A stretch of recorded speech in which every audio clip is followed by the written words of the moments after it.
The Dhammapada, Chapter 1, the Twin Verses.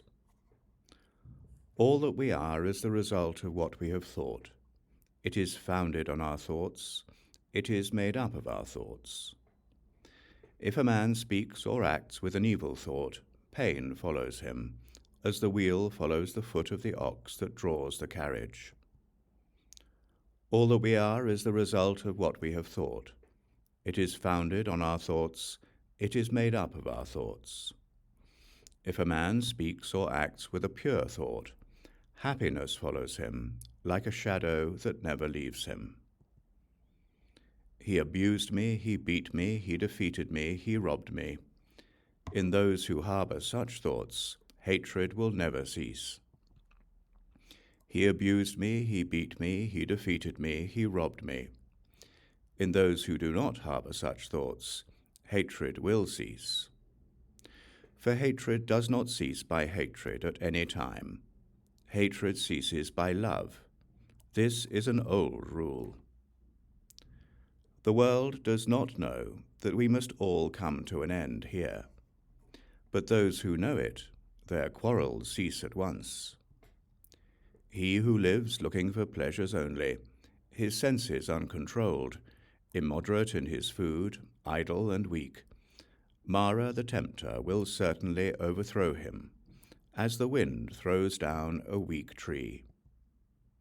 He who lives without looking for pleasures, his senses well controlled, moderate in his food, faithful and strong, him Mara will certainly not overthrow, any more than the wind throws down a rocky mountain. He who wishes to put on the yellow dress without having cleansed himself from sin, who disregards temperance and truth, is unworthy of the yellow dress. But he who has cleansed himself from sin is well grounded in all virtues, and regards also temperance and truth. He is indeed worthy of the yellow dress. They who imagine truth in untruth, and see untruth in truth, never arrive at truth, but follow vain desires.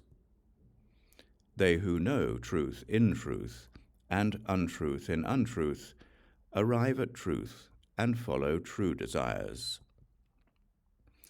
As rain breaks through an ill-thatched house, passion will break through an unreflecting mind.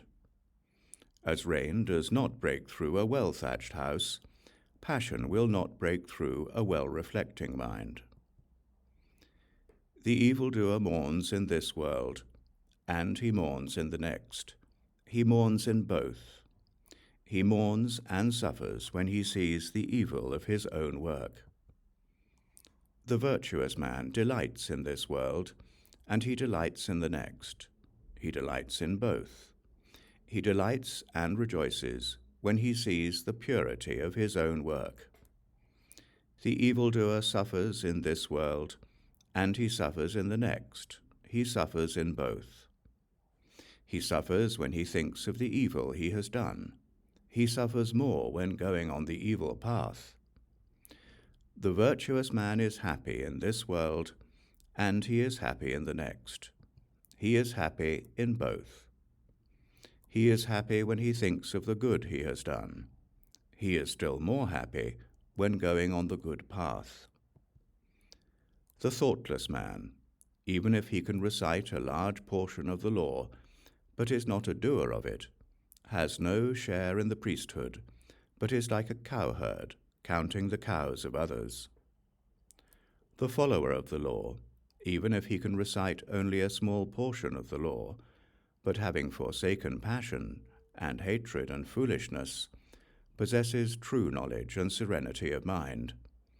He, caring for nothing in this world or that to come, has indeed a share in the priesthood.